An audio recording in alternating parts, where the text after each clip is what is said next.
Bonsoir à tous et merci de nous rejoindre dans l'info continue ce mercredi 21 mai 2025. On parle ce soir de la posture des leaders religieux en lien avec le climat politique actuel au Bénin. On se demande dans quelle mesure leur position et leurs démarches peuvent faire baisser le mercure dans un environnement en proie aux rivalités politiques. D'aucuns misent sur leur capacité à décanter la situation, autant d'autres les taxent de manger dans les plats des politiques. Bref, le regard que portent les concitoyens sur les leaders religieux est mitigé et varie donc d'un citoyen à un autre. Dans l'info continue ce soir, on fait un zoom sur ces hommes de Dieu. En plateau, Delphin Gangana, analyste politique. Delphin Gangana, bonsoir.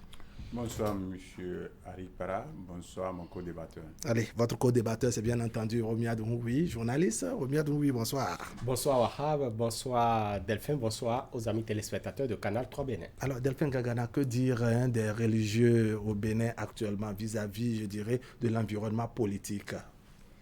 Il faut commencer par dire que les religieux ont double casquette parce qu'à part d'être un citoyen de la nation, ils sont des devanciers, des guides. Et puis, donc, du coup, c'est vrai que les partis politiques sont remplis des individus venant de divers horizons, c'est-à-dire de plusieurs obédiences. Donc, c'est passé... Des obédiences, de plusieurs obédiences religieuses. Donc, ces religieux ont une double charge, c'est-à-dire amener les gens à écouter la parole de Dieu, mais faire rayer cette parole dans la population. Donc, du coup, leur obligation, c'est de faire tout pour que la paix règne. Vous avez la même appréciation, la position de nos leaders religieux au Bénin? Oui, en fait, ce qui devrait être, c'est que c'est la neutralité qui devrait justement être observée au niveau des leaders religieux, parce que quand vous prenez un leader religieux, quand nous prenons par exemple un imam, quand nous prenons un pasteur ou un prêtre, vous savez que dans sa communauté, il y a des personnes qui partagent les idéaux du chef de l'État, donc de la mouvance présidentielle. Il y a également des personnes qui sont contre justement et qui se retrouvent dans la posture de l'opposition, tout simplement. Et donc, il doit pouvoir être neutre pour pouvoir allier tout ceci, parce que les fidèles ont quand même différentes colorations politiques. Et donc, véritablement, la posture devrait être neutre. C'est vrai que parfois on a ces subjectivités, et cela, ce n'est pas le propre du Bénin.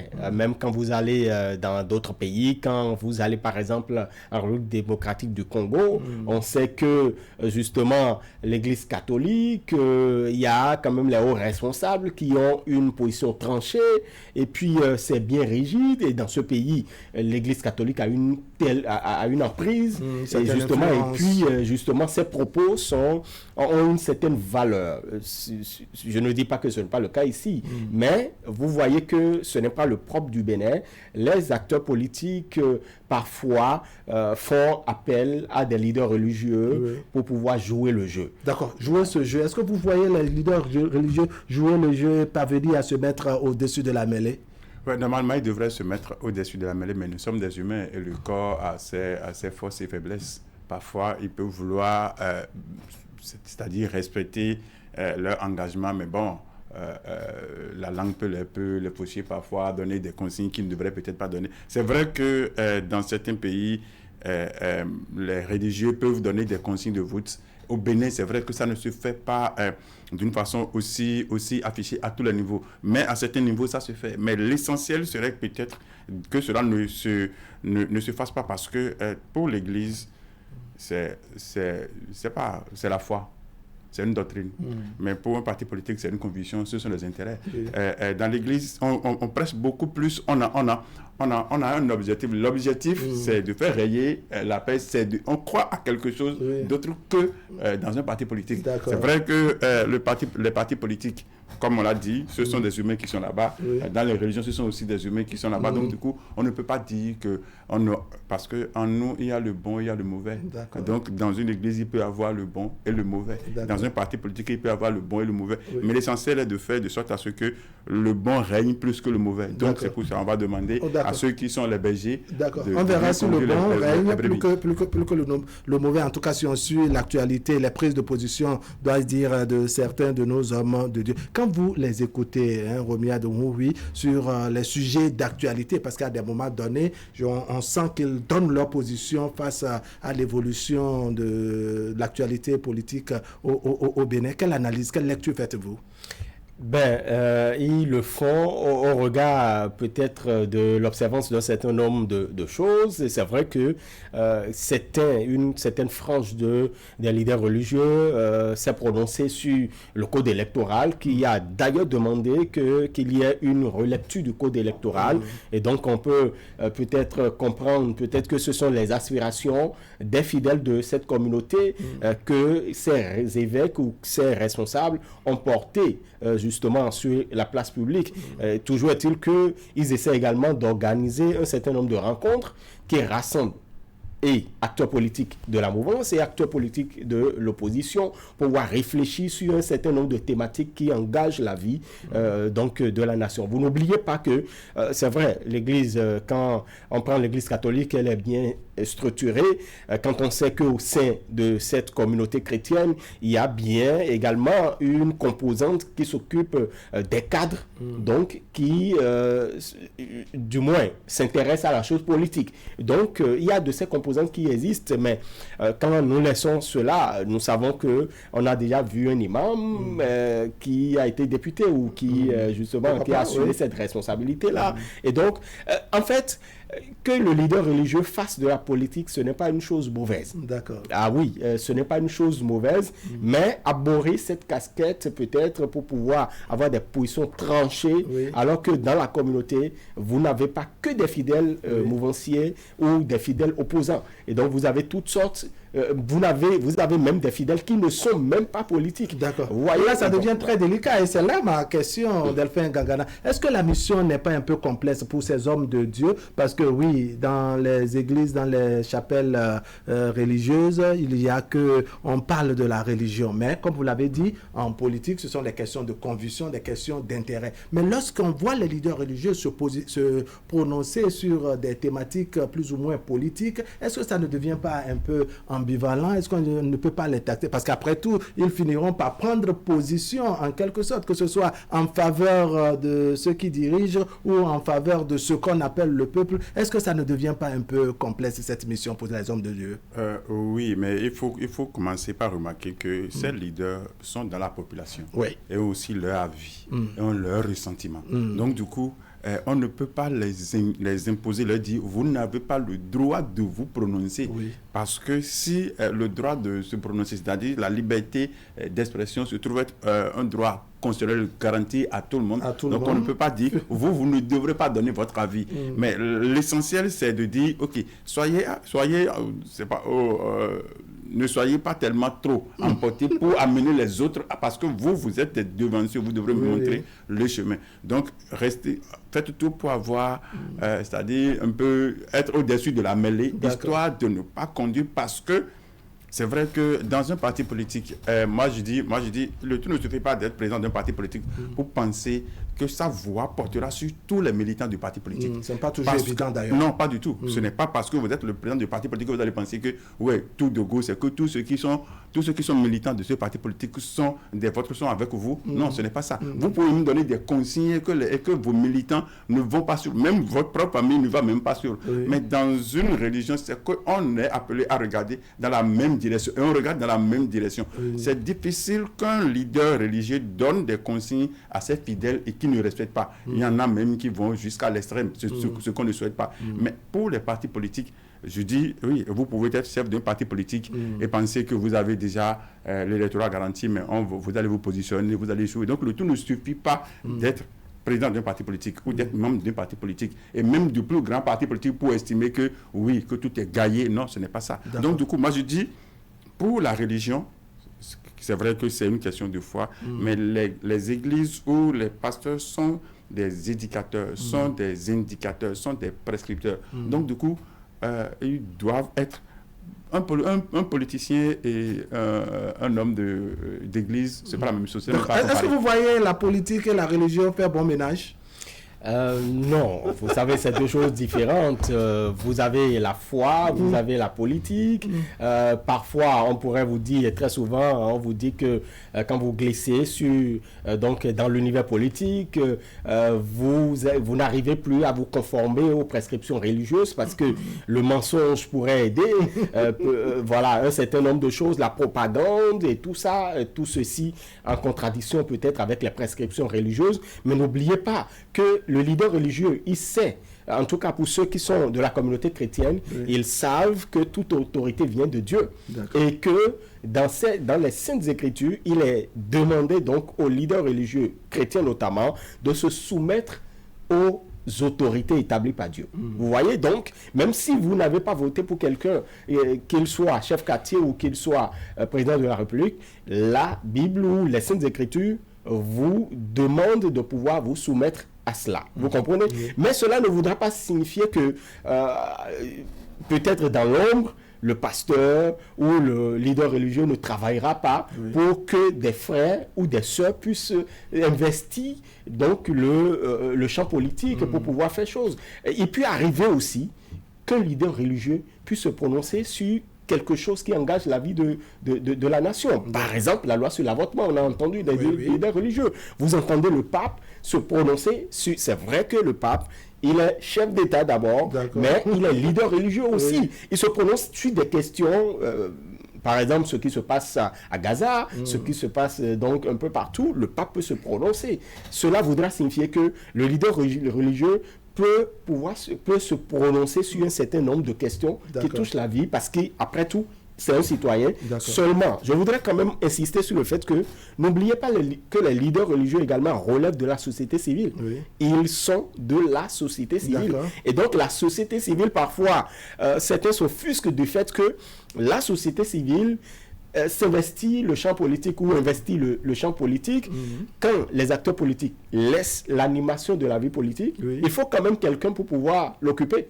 Et parfois, ce sont ces leaders religieux, ce sont parfois les acteurs de la société civile, mais toujours est-il qu'aujourd'hui, avec donc la loi sur la chefferie traditionnelle, on sait que quand vous êtes chef coutumier, quand vous êtes chef traditionnel, quand vous êtes chef supérieur, vous êtes à même de ne pas faire donc la politique.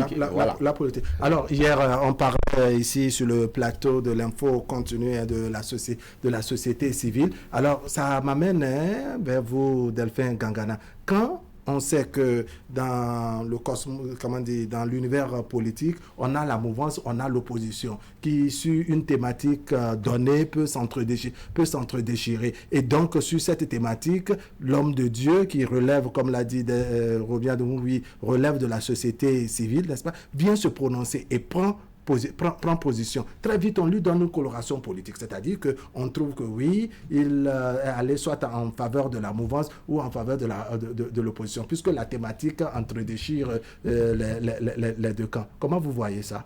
Oui, mais ça, c'est de bonne guerre. Ça a été toujours comme ça. Quand vous épousez la vision de quelqu'un, on trouve que vous le soutenez. Et quand vous dénoncez la vision de quelqu'un, on trouve que vous êtes son opposant. Oui, mais il faut dire que le rôle que jouent les leaders politiques dans de pareils cas, c'est-à-dire c'est un rôle de médiateur. Mais est-ce que ça devrait être connu ou pas? Est-ce qu'il devrait faire un travail en sourdine de sorte à ce que l'accalmie s'observe sans qu'on ne sache comment c'est arrivé? Est-ce que ça se fait comme ça? Est-ce que c'est pas comme ça que ça devrait se faire? Et c'est parce que quand il n'y a pas de chien, ne vous étonnez pas que des moutons aillent faire la chasse. C'est simplement parce que, si nous prenons le cas de notre pays, mais c'est simplement parce qu'il n'y a pas une personnalité morale, une personnalité politique, une personnalité de carrure pour pouvoir concilier, pour pouvoir calmer, pour pouvoir apaiser, pour pouvoir remettre les gens ensemble, ou même pour pouvoir jouer à la médiation. Parce que tout le monde se trouve dans une position partisane. Donc les seuls qui seront désormais appelés à pouvoir séparer, à pouvoir c'est-à-dire concilier, ce sont les leaders religieux. Mais l'autre chose c'est quoi? N'oubliez pas qu'ils ont aussi l'obligation de protéger leurs fidèles. Parce que quand ça se casse, on ne fait pas la différence entre les fidèles de telle religion ou de telle autre religion, où on ne fait pas la différence entre les partisans de tel camp ou de tel camp. Donc du coup, mais pour que ça n'en arrive pas, c'est pour ça qu'ils ont l'obligation aussi de veiller à ce que le jeu soit clair, où tout se passe très bien, histoire de ne pas casser. Oui, Romain, est-ce que vous voyez nos leaders religieux? Est-ce que vous sentez qu'on les écoute? Est-ce qu'ils ont vraiment la carrure qu'il faut? Est-ce qu'ils arrivent vraiment à se mettre au-dessus de la mêlée, à réussir ce rôle de neutralité qu'on attend d'eux, afin que vraiment ils puissent concilier les camps en conflit par moment? Bon, j'estime qu'ils ne sont pas très écoutés. Aujourd'hui, ils ne sont pas très écoutés quand on sait que depuis quelque temps, ils demandent avec... en complicité avec quelques acteurs politiques, ils demandent la révision du code électoral. Ça, on connaît la position du chef de l'État par rapport à ça. Et voilà. Et mis à part ça, ils ont demandé des allègements pour, quand il s'agissait de la cherté de la vie, ils ont été écoutés, puisque le chef de l'État, le gouvernement a pris ses responsabilités, a pris des mesures pour pouvoir atténuer un peu les effets donc, de la cherté de la vie. Donc finalement, ils sont écoutés. Et donc plus ou moins, ils sont écoutés. Mais c'est pourquoi je disais, ils ne sont pas très écoutés quand on sait que, bon, peut-être vous demandez 10, mais vous avez peut-être 1. D'accord. C'est toujours mieux. Mais il faut avouer que la chose n'est pas trop structurée au niveau de nos leaders religieux. Ah bon? Oui, parce que si c'est qu'est-ce que vous reprochez à la structuration des leaders religieux? Vous savez, par exemple, quand vous prenez la communauté chrétienne, il n'y a pas une seule voix. Vous voyez le clergé catholique, l'évangélique, le clergé évangélique, d'ailleurs, ne dit rien très souvent. Donc, c'est toujours le clergé catholique qui parle. Vous voyez, par moment, vous entendez peut-être l'Union islamique du Bénin, mais se prononcer sur des questions qui touchent à la foi. À la foi, donc, vous ne voyez pas, justement, la communauté islamique s'investir dans le champ politique. Je crois que c'est une position que nous respectons. Donc, il y a toujours le clergé catholique qui se prononce sur un certain nombre de choses quand on sait que, bon, voilà, la politique, parce qu'il y a des cadres qui sont... D'accord. Est-ce que vous voyez un problème de structuration également, Delphin Gangana, au niveau de la communauté religieuse de façon globale? Oui, et ça s'explique parce que, par exemple, au Bénin, nous n'avons pas une religion tellement trop prédominante par rapport à une autre. Si vous prenez les pays où ce sont des pays à dominance islamique, c'est que vous allez vous dire, il y a un imam qui, par exemple, un imam d'Iko au Mali donne des consignes ou se prononce, c'est que ça se suit simplement parce qu'il y a une fait influencer le comportement des citoyens. Il a évoqué le cas du Congo, simplement parce que c'est à une dominance chrétienne beaucoup plus évoluée, de sorte que si certains évêques parlent, il y a même des évêques qui sont incontournables. Mais chez nous, il n'y a pas une... Donc c'est un bon mélange, ce qui fait que il faut entendre qui et ne pas entendre qui.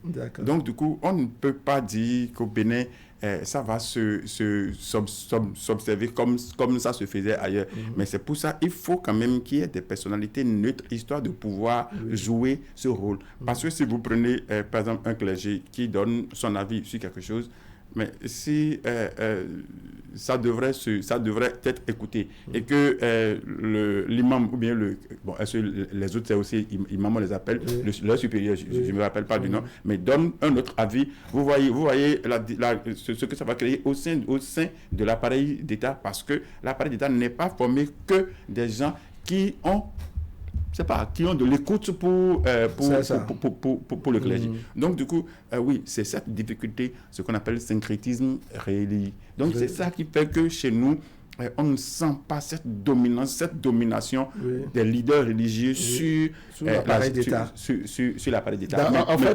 Mais toutefois, ça a quand même des effets. Comme il a dit, il y a des choses, thématiques sur lesquelles on les écoute. Les questions politiques, oui, il ne faut pas vouloir faire le plaisir des leaders religieux et se mettre en difficulté parce que la politique reste la politique. D'accord. Oui, bon, vous savez que nous avons quand même une expérience qui est là, qui n'a pas, on pourrait dire, si on fait le bilan, on ne va pas faire le bilan à la place de ces acteurs. Le cadre de concertation des confessions donc religieuses, voilà, on a eu cela sous Yaïboni et ça a continué. Et je crois que par la suite, la communauté islamique s'est retirée et tout cela, ça n'a pas, parce que ce cadre, c'est un cadre qui pouvait avoir quand on commence par se retirer, on se dit, bon, il y a quelque chose qui ne va pas. La collaboration ou la cohabitation commence par poser des soucis. Voilà, peut-être que ça n'a pas trop marché, peut-être que justement une certaine frange ne se retrouve plus dans ce cadre-là. Peut-être que au lieu donc d'être, peut-être avoir une posture de neutralité, il y a peut-être une empreinte donc de coloration et tout ça. Donc il y a un exemple, il y a un existant qui est là. Peut-être que on devra trouver dans l'appareil constitutionnel du Bénin un espace pour pouvoir quand même laisser... Bon, je me dis, il y a le médiateur de la République, mais là encore, ce sont des politiques qui sont appelés. Ce sont des politiques et encore que c'est quelqu'un qui est nommé. Delphin Gangana, je voudrais, comme on sent que, bon, ils sont plus ou moins mitigés sur certaines thématiques, on les écoute, sur d'autres dons, un peu comme vous l'avez dit, il ne faut pas leur faire plaisir et faire éclater également les choses. Alors, pour répondre à notre, à notre thème, qu'est-ce qu'ils peuvent exactement, ces leaders religieux, dans le conflit, ou bien pour ne pas dire, dans le climat politique actuel au Bénin? Non, ils vont toujours continuer à jouer leur rôle. Même Est-ce qu'ils peuvent quelque chose de façon significative? Si, ils peuvent beaucoup, parce que moi je dis, les confessions religieuses ou les églises sont des lieux de formation, des lieux de conseil et puis d'encadrement. Si chaque leader donne de bons conseils à ses fidèles, parce qu'on a dit, les partis politiques, ce sont les fidèles, c'est un ensemble. Oui, c'est tout un cocktail. Hein? Voilà, donc si l'évangéliste dit à ses fidèles, ne faites pas ci, ne faites pas ça, et s'ils écoutent, si les chrétiens, c'est-à-dire si les catholiques disent ne faites pas ci, ne faites, et si les imams disent, et que chacun pouvait écouter les consignes données par ses leaders, la voix de son leader religieux. Donc, c'est que mis ensemble, c'est que ça va donner quand même quelque chose de beaucoup plus calme. Donc, ils ont leur rôle à jouer et ils doivent continuer à jouer ce rôle. Mais comment même faire pour renforcer ce rôle, histoire à ce que cela soit vraiment... Mais pour réussir ça veut dire que pour réussir ce schéma que vous avez dessiné, il faudrait que tous ces leaders religieux puissent parler le même langage, c'est-à-dire avoir pratiquement la même lecture des choses, qu'il s'agisse des évangéliques, des célestes, des chrétiens, des catholiques, des musulmans et autres. Alors que peuvent, selon vous, les leaders religieux dans le climat politique actuel? Ils peuvent énormément. Et justement, c'est le lieu de reconnaître tout ce qu'ils font déjà. Parce que n'oubliez pas que les tribunaux, les juridictions ne peuvent pas régler tous les problèmes que les concitoyens ont dans leurs différentes communautés, dans leurs différentes contrées. Et donc, les leaders religieux apaisent, participent à une certaine paix déjà dans les unités familiales. Parce qu'une nation, ce n'est qu'un assemblage d'unités familiales. Et donc, les leaders religieux contribuent justement à la résolution d'un certain nombre de conflits dans déjà des localités. Vous voyez, et donc, ils doivent continuer par le faire. Mais mis à part ça, quand nous nous retrouvons à un an d'une échéance comme les élections générales de 2026, une première déjà au Bénin, où nous connaîtrons les communales, les législatives et la présidentielle, il faudra beaucoup sensibiliser donc les fidèles. Parce que, vous savez, malgré tout ce qui se fait, malgré un certain désordre peut-être dans certains coins, il y a des leaders religieux qui ont toujours de l'emprise sur leur communauté. Et donc, leurs paroles ont une certaine valeur, ont une certaine emprise sur le fidèle. Et donc, quand le leader religieux, dans son sermon, dans sa prédication, dans son message du dimanche ou dans tel autre canal qu'il utilise, arrive à pouvoir appeler les fidèles à pouvoir observer une position de paix, donc de ne pas être dans la provocation, un certain nombre de choses. Je crois que ça pourra véritablement avoir de l'effet déjà sur les fidèles. C'est important que les leaders religieux, au-delà du travail qu'ils font pour la foi, pour la croissance spirituelle, il faudra donc participer à cette sensibilisation de masse pour appeler les uns et les autres à donc la paix, à observer, à être un partisan de paix, un artisan de paix. Et je crois alors, que... si on est bon citoyen, ce qu'on souhaite, c'est avoir un climat apaisé en termes sur le terrain politique. Et si vous estimez, Delphin Gangana, que les hommes de Dieu, les religieux sont capables de quelque chose, comment doivent-ils manifester cela afin que, on traverse les périodes électorales, le rendez-vous électoral, pour ne pas dire les rendez-vous électoraux qui nous attendent en 2026? Pas des appels à la paix comme ils ont l'habitude de le faire. À chaque fois, il faut appeler les fidèles à ne pas se verser dans la provocation. Et comme M.